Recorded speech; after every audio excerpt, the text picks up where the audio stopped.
Maybe we read the first paragraph again, chapter 4, which is the same as section 4. He continued, Subuddhi, when a bodhisattva practices generosity, his mind should not abide anywhere. That is to say, when making offering, without a mind abiding in form, sound, smell, taste, touch, or things.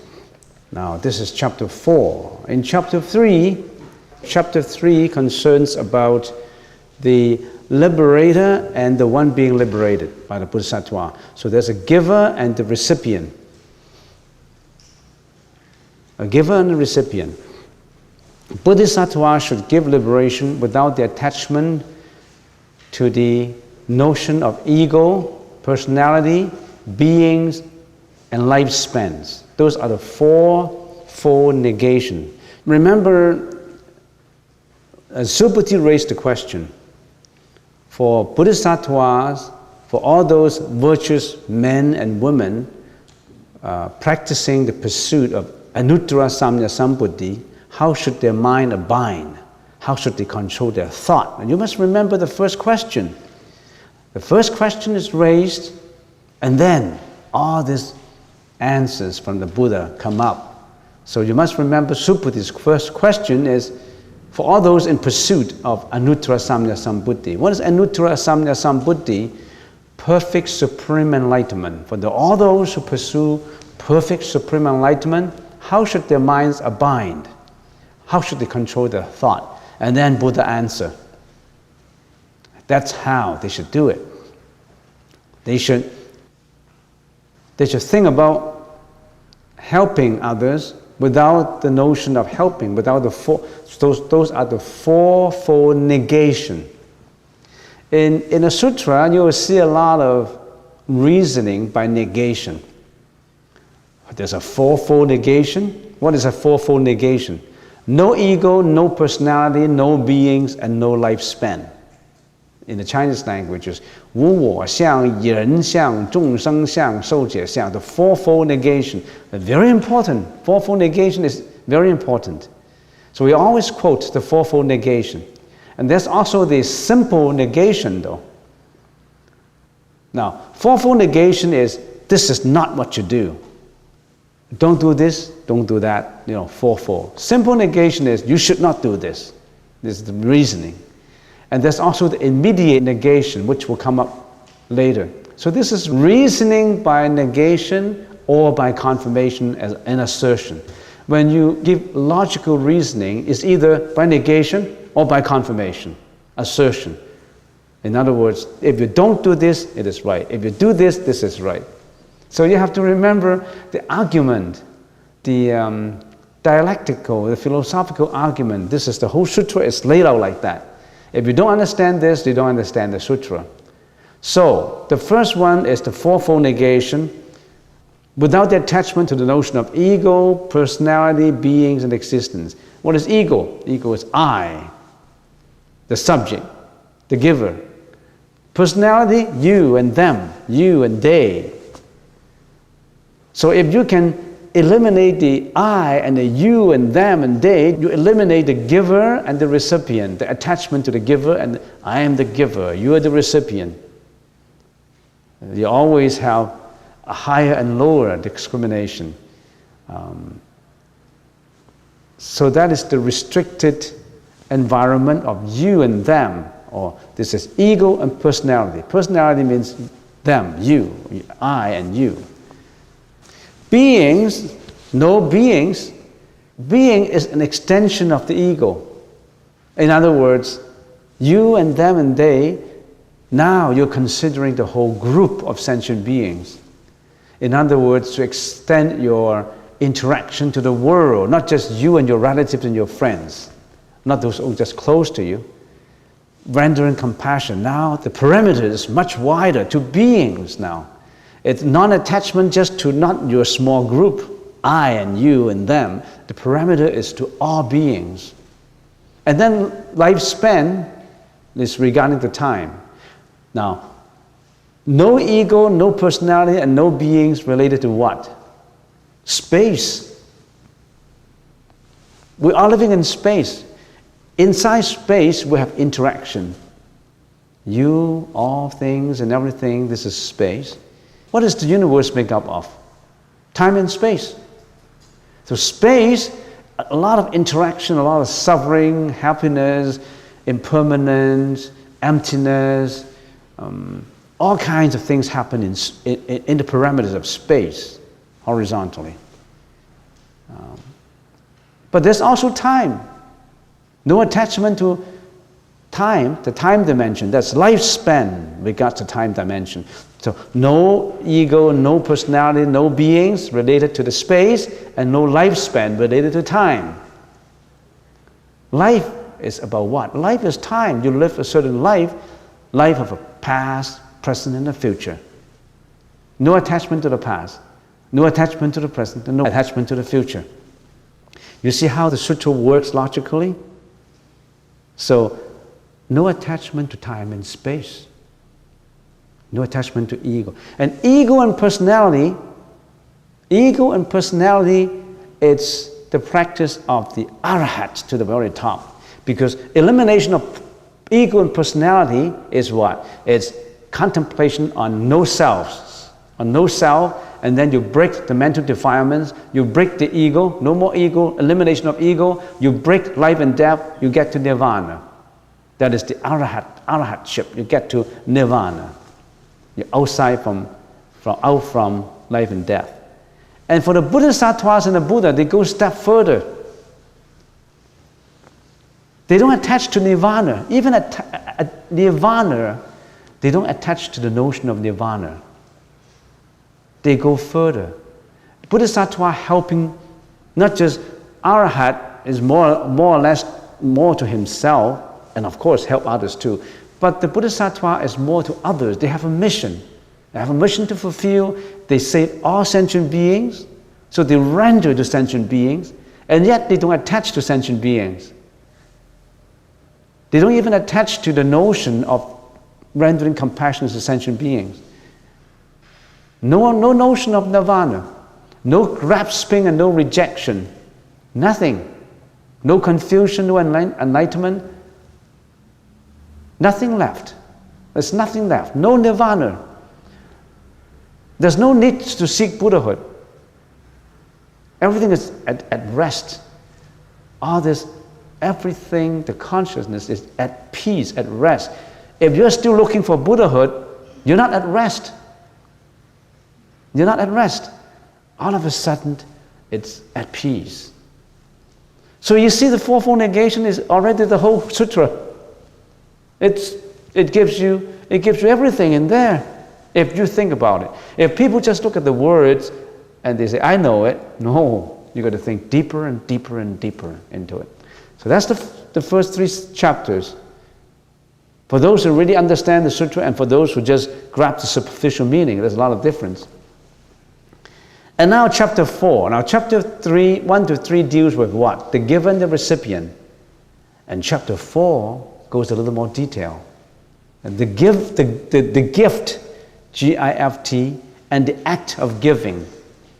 What do they give? There's a giver and there's a recipient. You are always attached to the ego of the giver and the ego also of the recipient. And how about the thing being given, the act of giving? What are these acts that the Bodhisattva practice in giving?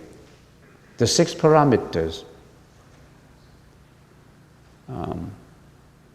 Generosity or charity, precepts or morality, tolerance and endurances, diligence or effort and assertion, meditation or concentration, and wisdom, prajna. They're practicing these 6. And the Buddha started off with the first one, generosity. So, now the second paragraph in chapter 4. Take a look at the second paragraph. Subhuti, A bodhisattva should practice generosity without a mind abiding in false notions. Why? When a bodhisattva's mind does not abide in forms during practicing charity, his merit will be inconceivable and immeasurable. Now the Buddha gives an example of the first parameter, which is generosity. How, when you practice generosity, the 6 parameters, and not attaching, not to the ego, not to personality, not to sentient beings, not to lifespan, and also not to the act of giving and the thing being given. So generosity is the first practice. The 6 parameters, talking about the 6 parameters, giving, remember last time I said there's 3 kinds basically of giving: material giving, emotional giving, and spiritual giving. Spiritual giving, it's so immeasurable in merits. Giving is not just giving in material.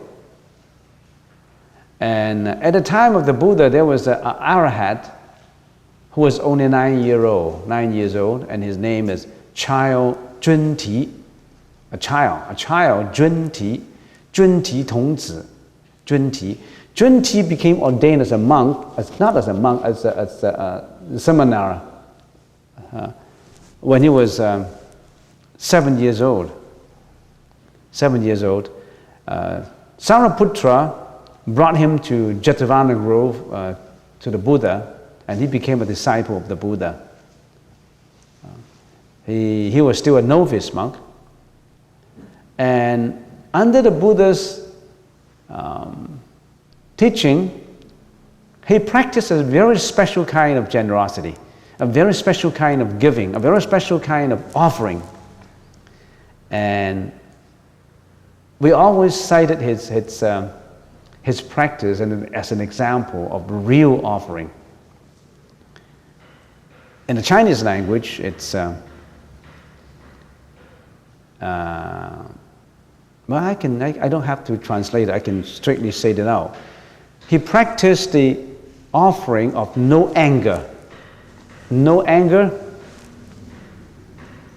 How do he do it? He says, the face showing no anger is real offering. 面上无嗔是供养. The face showing no anger is real offering, is real giving. If your face is all screwed and you get very angry and very frustrated and unhappy, you're not giving real offering. Because you knit your brows, your face look confused, and you look very unsatisfied. You always have grudges against things. You always complain about this and complain about that. Nothing to you is satisfactory. Nothing to you works your way. Your face showed it. And Junti child said, my real offering to everybody is not money. It's not material. It's my face, my facial expression. I express no anger whatsoever on my face, and that's real offering. It does not cost any money. Smile, relaxed face. A lot of people practice that. How are you? Well, all the time you don't see him angry. Maybe at home he is. I don't know.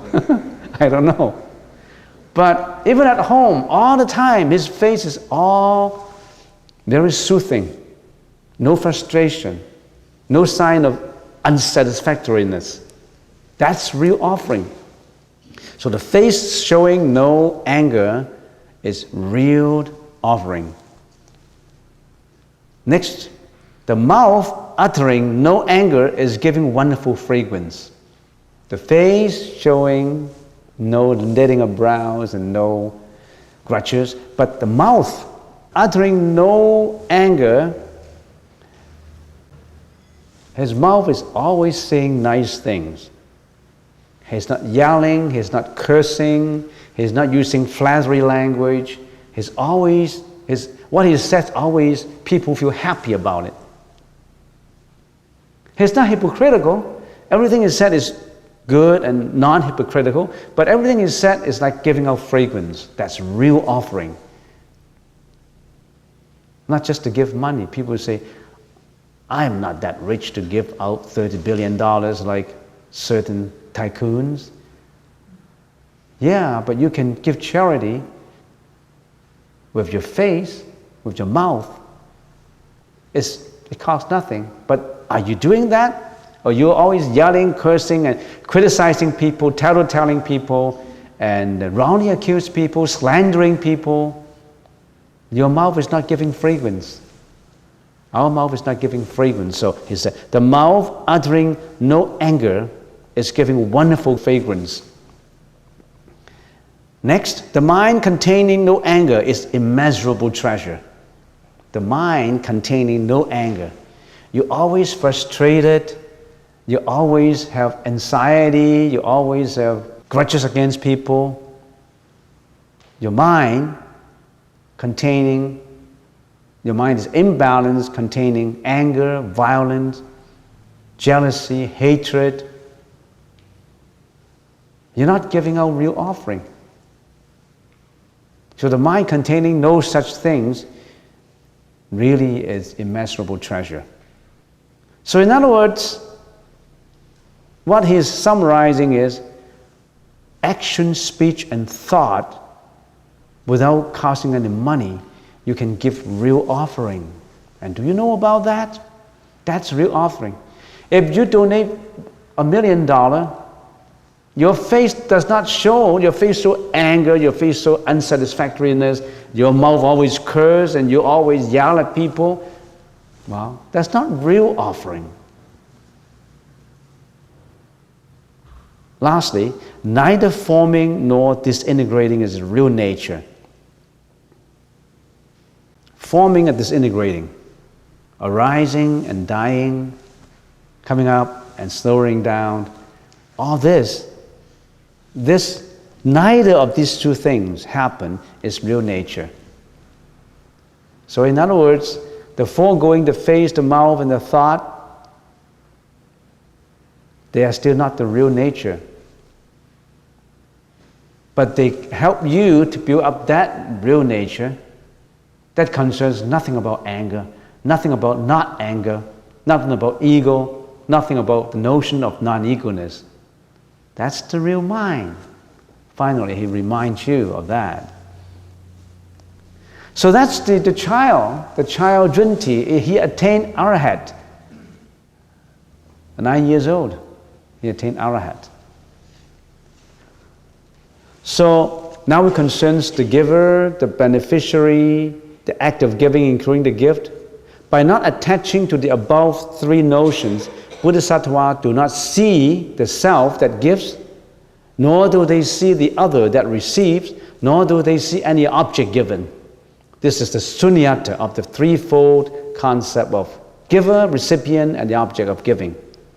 Because why?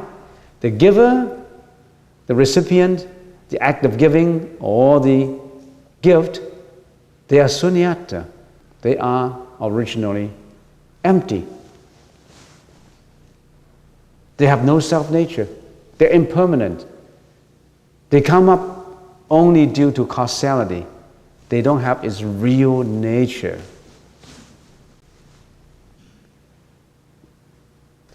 Next paragraph. Subhuti, what do you think? Can you think of and measure the extent of space in the East? Why did the Buddha ask question about that? Because he wants to explain why he said that generosity, if performed in the right way, the merit is inconceivable and immeasurable. Why? Then Buddha gave an example, to continue and give an example of space. And he said, can you measure the extent of space in the East? No, well-honored one. Subhuti said, how can you? How can you measure the extent of space in the East?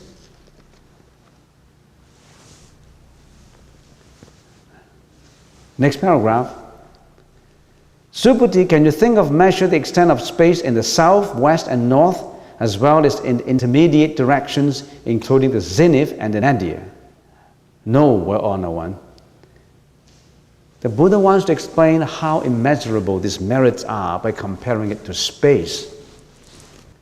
You see, Bodhisattva should practice generosity, which is the first paramita, without a mind abiding in false notion of forms, which are appearances. Forms are unreal as they are empty. Forms are caused owing to, because of causality. Forms are impermanent, and forms have no self-nature. They dependence on other causes, but they are fallaciously perceived as real. Form are perceived as real. We always think that forms are real form. Our body is real. We always think that we'll sustain for a long time until the time when we come to death. Then we know this is impermanent. But then it's a little late in your practice. The Buddha said, if a person practices charity without being attached to anything, not only will he accrue merits, but these merits will be immeasurable, greater than those reaped by someone who is attached to it. Why? Someone who performs generosity and he attached to it, and someone who performs generosity, he doesn't attach to it. Why would the merits of this who don't attach to generosity, who don't attach to the four notions, ego, personality, beings, and life, why are the merits much more than this? We have to think about it. First of all, we think about what do they mean? What do we mean by attaching? Let's get an example. If we give a donation of, say, $10,000 to a lot of people, this is a large amount of money, $10,000. Donating $10,000 is a lot of money. To other people, of course, it isn't.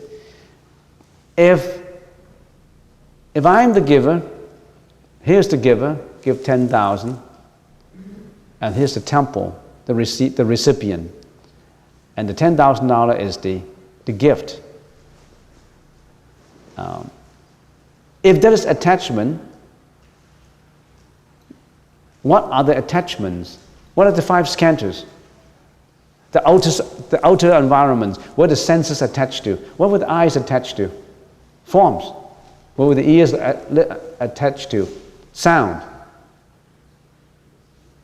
Nose attached to smell, tongue attached to taste, body attached to touch, and brain and mind attached to all phenomena.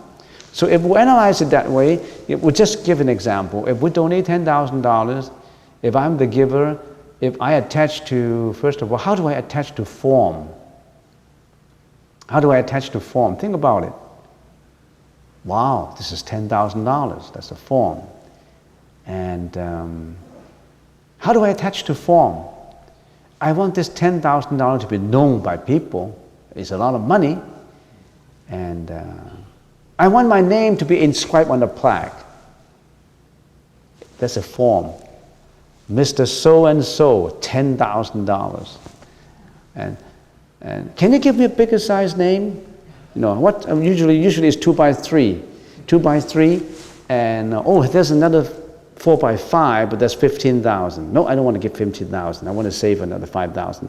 But is it possible that I still get the 4 by 5 by giving $10,000? You're attaching to the forms. You want your name to be on the plaques. Your name want to appear in there. I want to be a volunteer to the temple, and sometimes the venerable is not there. Well, if venerable is not there, I don't want to go to work for volunteer. He can't see me performing voluntary functions, so I want him to see me there, so that next time he know I'm the guy who always volunteer. Are you not attaching to form? So, just thinking that as an example, yes, there's attachment to form. And also, if I'm the giver, I said, some people donate and they get that little Buddha on the wall. Can I get a Buddha on the wall too? And if I get a Buddha on the wall, would I get the blessings? Now, if I give this $10,000, what kind of blessings I will have in return? Would I be richer in the future? Will my son and parents and daughters be better persons if I donate this $10,000? I will get blessings from the Buddha. You consider a lot of return, of reward, compensation to you. Is that an attachment to form? How about attachment to sound in this example? I'm donating $10,000. How do I attach to sound? Well, I want, the other day I heard something I feel happy. I donated $10,000 and they asked me, oh, how come you're so generous? I feel happy when people praise me. I donated $10,000 and how come I become so generous? And some of my friends talk about it. And also, if I have that plaque inscribed my name onto it, I will bring my friends to the temple and deliberately show him to that column where I got my name in there. See, this is a beautiful temple. I show you around, and I've been here for quite a while, and I like to support this temple. And by the way, can you come here and look at this pole? You don't want to deliberately point out your name. You just want to, oh, this is a beautiful color. And look, this is my name. You want to act as if you were inadvertent in showing the name, but actually you do it with deliberation. You do it with intention. And your friend said, wow, you're wonderful. You donated $10,000? And you want to listen to praise, to comfort. Sound, you want to listen to sound. You want to attach to that praise. You also attach to criticism, and you hate it. And you hate it. And if I'm standing in there and I heard somebody said, look at these names in here. If they are doing charity, how come they still have to attach to names? I don't like to hear that. My name is there. I hate that guy. You're attached to sound.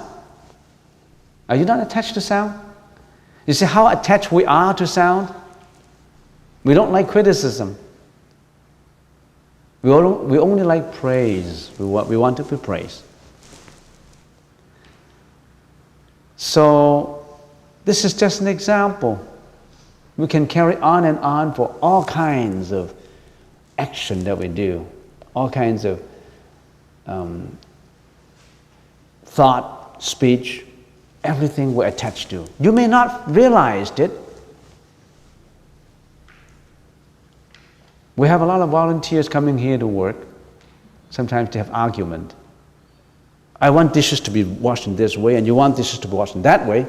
I come here, I got no money, and I only come here, I want to be happy. And how come you said that I'm not doing a good job in my washing? And you start to argue about it. How come I'm assigned this piece of work and you are assigned that piece of work? I don't want to scrub the floor. I only want to dust off some of the mattress. You always like to weigh the pros and cons, and you think that you're being treated unfairly. And actually, in a lot of sutras it says, the more endurances you put up with, the more work you do, the more merit you have. Because why? Because you know that you don't attach. People treated you unfairly. You're practicing zanti paramita, tolerance, endurances. And you feel happy about it because that guy gave you a chance to practice your endurance, the tolerance level. He scolded you even though he did a good job, and you say, oh, that's good. My tolerance level has increased. 10 years ago, I would have fought back. I would yell back at you right away. When I was young, gee, I can't put up with that kind of thing. Now I learned my tolerance level has gone up. I don't want to be pushed around. If you criticize me, you got to have your point. If you don't have your point, you're not going to criticize me. You see how that works? How the egoistic feelings work?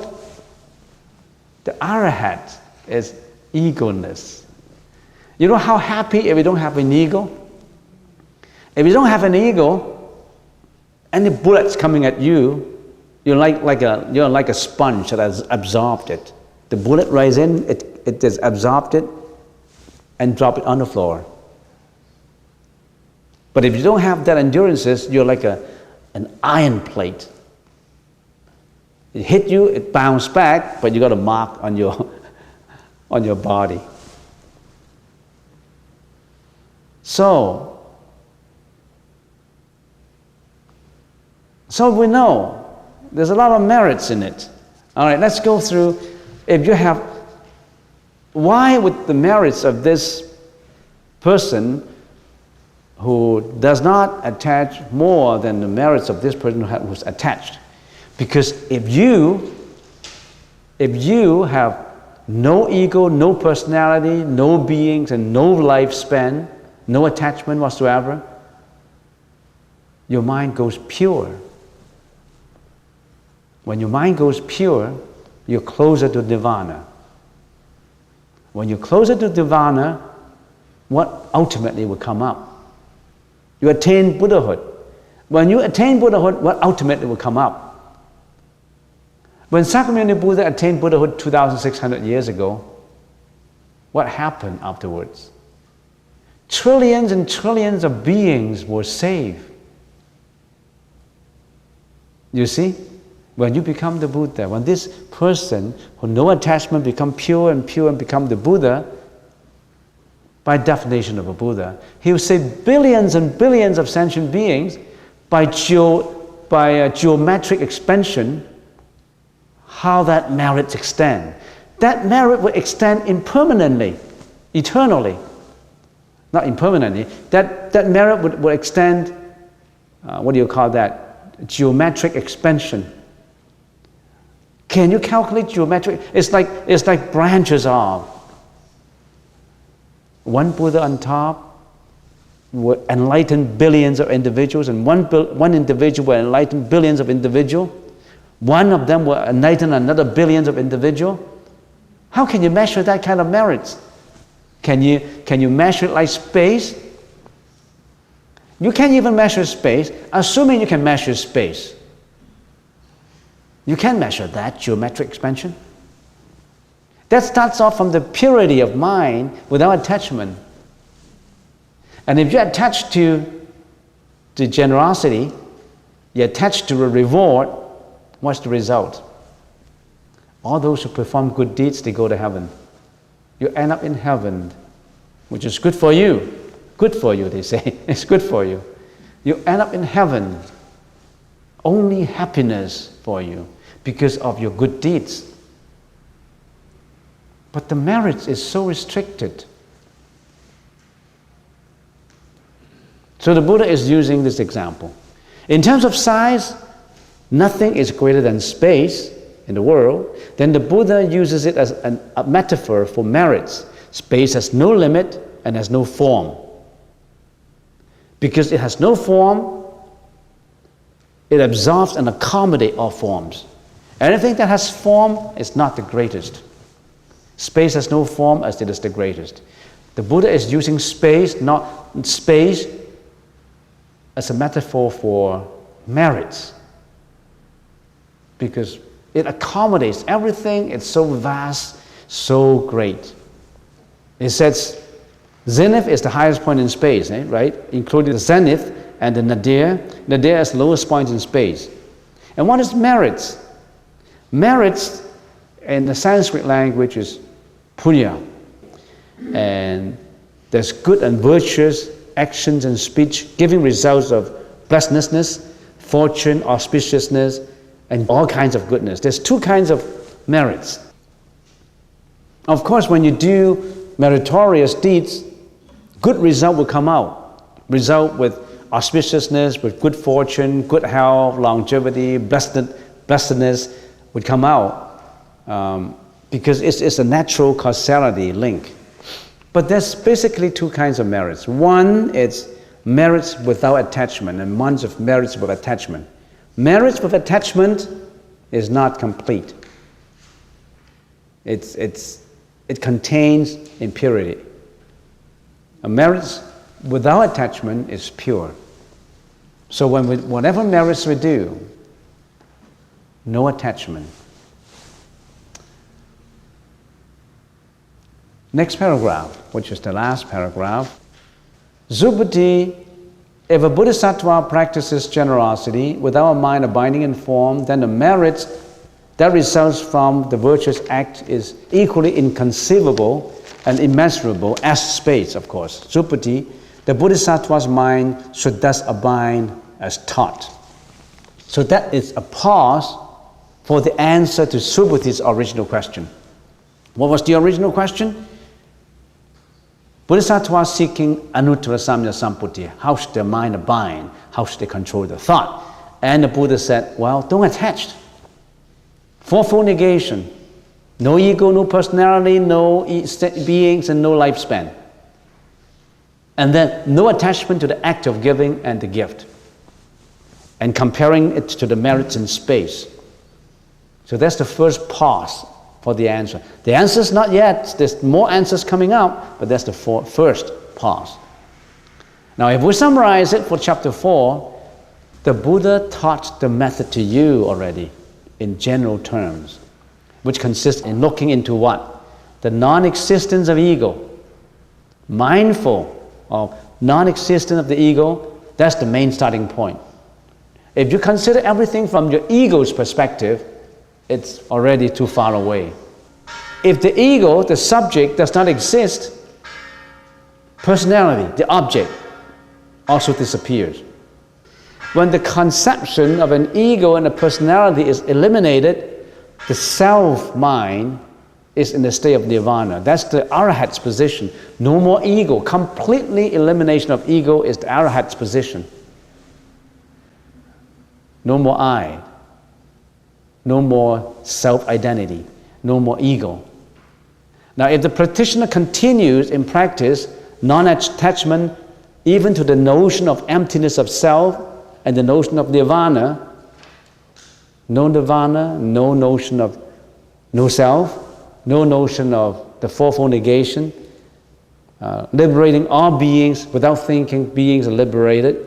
He does not attach to nirvana. He goes a step further, that's the bodhisattvas. And that is the elimination of even the Dharma. There's a step further than the arahats. But the arahats are already out from life and death. If all become arahats, we won't subject to reincarnation anymore. That's the Theravada. The Theravada's Buddha is nirvana. But if you go further and further, even nirvana, that notion, get rid of it.